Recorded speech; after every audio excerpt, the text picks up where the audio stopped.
हरिओम। नमस्कार मित्रों, स्वागत है आपका आपके इस YouTube चैनल संस्कृत विषय अध्ययन में। हम शिशुपाल वधम के प्रथम सर्ग का अध्ययन कर रहे हैं। तो इसी क्रम में आज हम 67 से लेकर के 69 तक तीनों श्लोकों को देखेंगे। बस इससे ही एक दो वीडियो के बाद शिशुपाल वधम के प्रथम सर्ग का अध्ययन हमारा समाप्त हो जाएगा। फिर उसके बाद किरातार्जुनीयम के प्रथम सर्ग के सभी श्लोकों को हम पूरा करेंगे।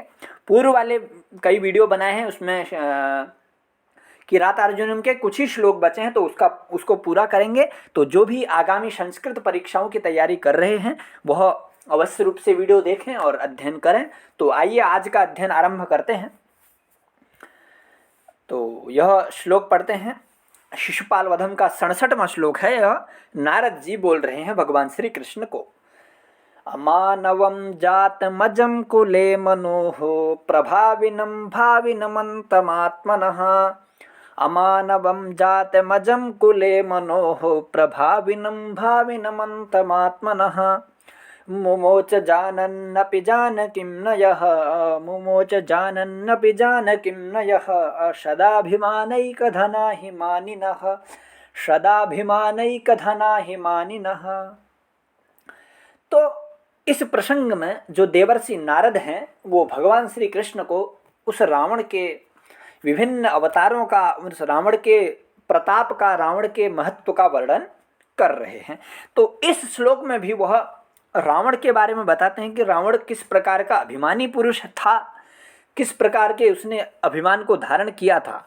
तो इसमें जो सदा अभिमानैक धना हिमानिनः भवन्ति, नीचे वाली जो लाइन है वो सूक्ति है और परीक्षाओं में कई बार पूछी जा चुकी है। तो हमें ध्यान रखना है कि सदाभिमानैक धना ही मानिनः। तो आरंभ से हम इसका अनुकूल अन्वयानुसार वर्णन जानते हैं। तो कहते हैं कि मनोह कुले जातम, मनोह कुले जातम, महाराज मनु के कुल में उत्पन्न होने वाले या उत्पन्न हुए।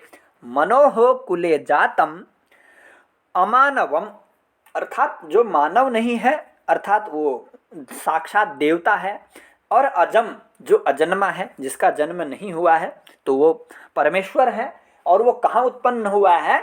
कुले, कुल में, वंश में। किसके कुल में? मनोह, अर्थात मनोह कुले अमानवम अजम जातम, अर्थात भगवान मनु के कुल में उत्पन्न होने वाले अमानव अर्थात असाधारण मानवम। और प्रभाविनम भाविनम, प्रभाविनम प्रभावी, जो अत्यधिक प्रभावशाली हैं, प्रभावशाली, भाविनम मानी होने वाले को, अंतम भाविनम अंतम आत्मनः। ठीक है, अंतम यानी कि जो अंत है, अर्थात जो दुष्टों का अंत करने वाले हैं उसको अंतम आत्मनः यह जानन अपि, आत्मा से यानी कि अपने आंतरिक रूप से, अपने ज्ञान से, जो यह माने जो, जानन अपि जानता हुआ भी, जानकीम न मुमोच, जानकी को नहीं छोड़ता है। कहने का मतलब यह है, जो भगवान श्री राम का इक्ष्वाकु वंश है, वो इक्ष्वाकु वंश मनु के वंश में सर्वप्रथम जो राजा हुए मनु हुए। तो उन मनु के ही कुल में श्री राम का जन्म हुआ। तो उनके भगवान श्री राम है तो विष्णु भगवान के अवतार, तो इसलिए उनको अमानवम भी कह सकते हैं, अजम भी कह सकते हैं और प्रभाविनम भी कह सकते हैं, जो अत्यधिक प्रभावशाली है। तो उसी मनु के कुल में उत्पन्न होने वाले भगवान श्री राम यानी कि आपको, क्योंकि भगवान श्री कृष्ण को कह रहे हैं और भगवान श्री कृष्ण का पूर्व जन्म राम के जन्म था, तो इसलिए कह रहे हैं कि उस प्रकार के मनु के कुल में उत्पन्न होने वाले आपको जो जानता हुआ भी जानकी को नहीं छोड़ता है। क्योंकि रावण ने सीता का हरण कर लिया था, उनको पता था कि भगवान श्री राम हैं और विष्णु भगवान का अवतार लिए हुए हैं, उनके द्वारा मेरा वध किया जाना है। फिर भी जानता हुआ भी अपने प्रभाव के कारण, अपने अभिमान के कारण, जानकीम यह न मुमोच, जानकी को यानी कि देवी सीता को जो नहीं छोड़ता था, जिसने जानकी सीता को जानते हुए भी नहीं छोड़ा था। आपको जानते हुए भी आप मेरे संहार करता हैं, ऐसा वह जानता था रावण, फिर भी उसने आपकी पत्नी देवी सीता को नहीं छोड़ा। कारण क्या है? सदाभिमानैक धना ही मानी। जो मानी लोग होते हैं, मानिनः यानी कि अभिमानी लोग, जो अपने स्वाभिमान को मानने वाले होते हैं, वो सदा अभिमानैक धना, वो सदा माने हमेशा, अभिमान माने अपने स्वाभिमान को ही धन मानने वाले होते हैं। एकमात्र अपने अभिमान को ही वो धन मानने वाले होते हैं। कौन? जो स्वाभिमानी लोग होते हैं। इसीलिए उसने, रावण ने सीता देवी को आपके स्वरूप को, आपके जन्म को, आपके वास्तविक रूप को जानते हुए भी अपने अभिमान को एक धन मानते हुए, अपने अभिमान को ही सर्वोत्तम मानते हुए उसने सीता को नहीं छोड़ा। इसमें रावण की अभिमानता को बताया गया है। तो इस प्रकार से इस श्लोक में वर्णन है, वंशस्थ छंद है। अलंकार की हम बात करें तो इसमें 2 अलंकार हैं। शुरू में इसमें जैसे यहां पर बोलते हैं कि यह जानन अपि, किसको? प्रभाविनम भाविनम अंतम, अर्थात मनु के कुल में उत्पन्न होने वाले आपको जानन अपि, जानता हुआ भी जिसने देवी सीता को नहीं छोड़ा। तो अर्थात कारण को वो जानता है कि भगवान श्री राम हैं, वो भगवान विष्णु का अवतार लिए हुए हैं, उनको जानता हुआ भी, अर्थात जानने रूपी कारण को होते हुए भी वो सीता देवी को छोड़ना रूपी कार्य नहीं कर रहा है। तो ऐसी स्थिति में विशेषोक्ति अलंकार होता है।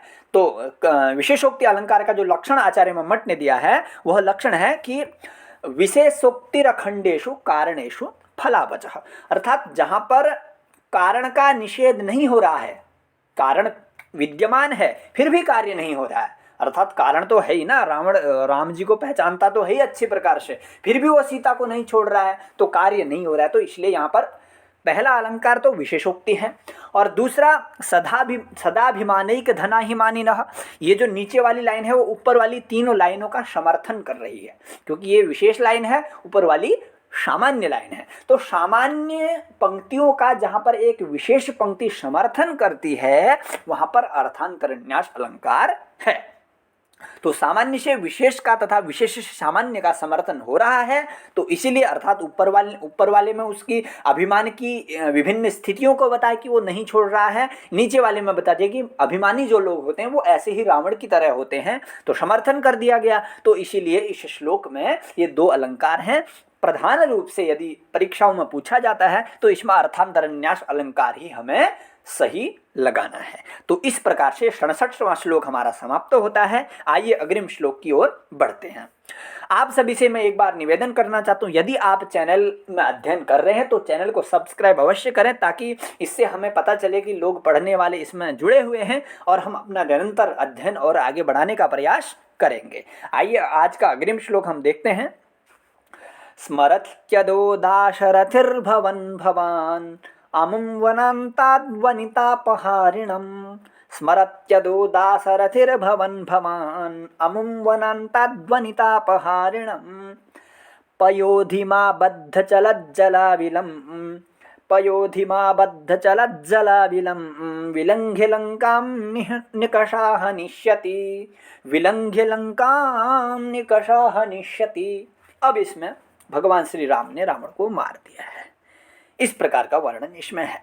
तो किस प्रकार से कहते हैं, उस इसमें याद करा रहे हैं, देवर्षि नारद भगवान श्री कृष्ण को याद करा रहे हैं कि वह आपका जन्म था जब आपने रावण को उसकी लंका में जाकर के उसका वध किया था। तो किस प्रकार से कहते हैं कि दाशरथी, दाशरथी किसको कहेंगे? भगवान श्री राम को। दशरथस्यापत्यम पुमान दाशरथी, तो दाशरथी ही भवन भवान, दाशरथी भवन, दाशरथी होता हुआ, भवन भवान माने आपको, अर्थात दशरथ का पुत्र राम होता हुआ, भवान माने आपने, अर्थात दशरथ के पुत्र के रूप में जन्म लेने वाले आपने, अमुम, अमुम किसको?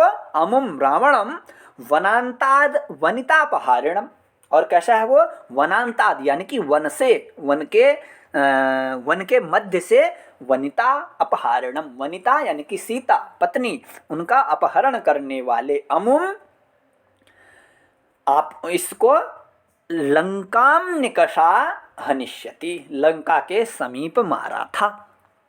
क्या कह रहे हैं कि आपने दशरथ के पुत्र के रूप में जन्म लेकर के इस सीता के हरण करने वाले उस रावण को लंका के समीप मारा था। क्या उस समय को आप स्मरण कर रहे हैं या नहीं? कहते हैं और कैसा कब मारा था, क्या करके मारा? कहते हैं पयोधिम विलंघ्य।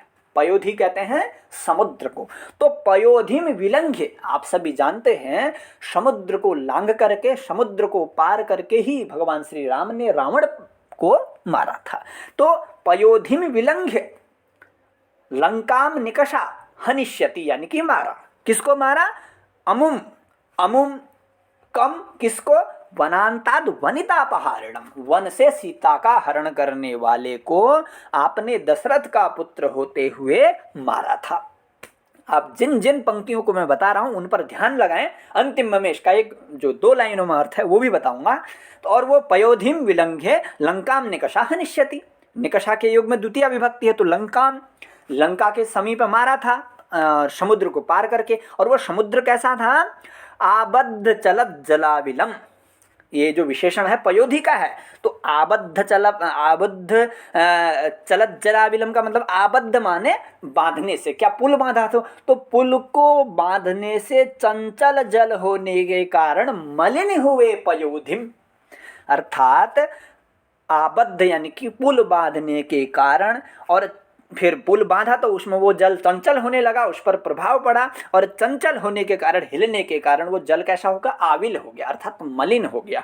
तो इस प्रकार मलिनता से युक्त उस समुद्र को विलंघ यानी कि लांघ करके, पुल बना के पार करके आपने उस सीता के हरण करने वाले को मारा था। अधः स्मरति, पहली लाइन में देखें आरंभ में स्मरत्यदो होगा है, अधः स्मरति, क्या आप इस प्रसंग को याद करते हैं? अधः नपुंसक लिंग का प्रयोग किया गया वर्तमानिक स्थिति के लिए, तो अधः स्मरति, क्या आप उस स्थिति को स्मरण कर रहे हैं, याद कर रहे हैं? तो ऐसा इस श्लोक में नारद जी बता रहे हैं। इसमें स्मरण का स्पष्टतया वर्णन है, तो इसमें स्मरण अलंकार हो जाएगा, क्योंकि इस पद्य में पूर्व घटित बातों का स्मरण कराया जा रहा है, इसलिए इसमें स्मरण अलंकार है, वंशस्थ छंद है। आइए अग्रिम श्लोक देखते हैं। आज का यह अंतिम श्लोक है। अग्रिम वाली वीडियो में मैं 3 श्लोकों को या 4 श्लोकों को लाऊंगा और पूरा इस सर्ग को हम अच्छी प्रकार से अध्ययन करने का प्रयास करेंगे। तो आज का यह अंतिम श्लोक है, आइए देखते हैं। अथोपपत्तिम छलना परोपराम अवाप्य शैलूष इवैष भूमिकाम, अथोपपत्तिम छलना परोपराम अवाप शैलूष इवैष भूमिकाम, तिरोहितात्मा शिशुपाल संज्ञया, तिरोहितात्मा शिशुपाल संज्ञया प्रतीयते संप्रतिशोप्य सह परै, प्रतीयते संप्रतिशोप्य सह परै परैहि। इसमें कह रहे हैं, इसमें अब शिशुपाल का वर्णन कर दिया गया है। आपको तृतीय पाद में दिखाई दे रहा होगा, शिशुपाल संज्ञया प्रतीयते, अर्थात शिशुपाल नाम से वह प्रतीत हो रहा है। कौन? जिसके बारे में अभी तक वर्णन किया जा रहा था, वो अब शिशुपाल के रूप में वर्णित हो रहा है। पहले हिरण्यकश्यपु था, फिर रावण था, अब वह शिशुपाल बन गया है, उसी के बारे में वर्णन कर रहे हैं। तो अन्वयानुसार हम जानेंगे अथ, अथ यानी कि इसके बाद। पूर्व में बताया कि जब आपने राम का रूप लेकर के, राम का अवतार लेकर के जब उसको मार दिया था, उसके बाद अथ अनंतर के लिए प्रयोग किया गया है। तो अथनंतरम, उसके बाद संप्रति, संप्रति यानी कि वर्तमान में, अभी वह छलनापरः, छलनापरः यानी कि धोखा देने वाला, प्रवंचना करने वाला, तो उसको क्या कहेंगे? छलनापरः, छल इत्यादि करने वाला। सह कह सह रावणः, अथः इसके बाद छलनापरः एषः, एषः कह एषः शिशुपालः, एषः शैलूष भूमिकाम इव अपराम उपपत्तिम अवाप्य, वह छल करने वाला, धोखे देने वाला इस समय, संप्रति माने इस समय, शैलूष भूमिका इव, शैलूष किसको कहते हैं? शैलूष शब्द का अर्थ पूछा जा सकता है तो शैलूष कहते हैं नट को। नट मतलब जो अभिनय करने वाला होता है किसी नाटक में, जैसे कोई नेता हीरो इत्यादि होता है उसको कहेंगे नट, तो उसी के लिए प्रयोग किया गया है शैलूष। तो शैलूष भूमिकाम इव, अर्थात नट की भूमिका को निभाता हुआ, उसका रोल करता हुआ वह अपराम उपपत्तिम अवाप्य, अपराम यानी कि अन्य, दूसरे, उपपत्तिम यानी कि जन्म को, अवाप्य माने प्राप्त करके, अथः उपपत्तिम अर्थात उपपत्तिम यानी कि जन्म, उपपत्ति शब्द का प्रयोग जन्म के लिए किया गया है। तो अथः उपपत्तिम छलना परोपराम, अर्थात वह छलना पर जो है वो अपराम उपपत्तिम प्राप्य अवाप्य, अर्थात एक दूसरे ही जन्म को लेकर के शैलूष इव भूमिकाम, और कैसी भूमिका को प्राप्त कर रखा है उसने? शैलूष के समान, अर्थात नट के समान। क्योंकि एक नट एक नाटक में कई रोल कर सकता है, अपराम अन्य अन्य रूपों के रूप में। जैसे एक हीरो है, इस फिल्म में वो किसी दूसरे रूप में हमें दिखाई देता है और दूसरी फिल्म में किसी दूसरे रूप में दिखाई दे रहा है। तो उसी तरह वर्णन कर रहे हैं कि पहले वो तो रावण के रूप में था, तो अब वह शिशुपाल के रूप में है।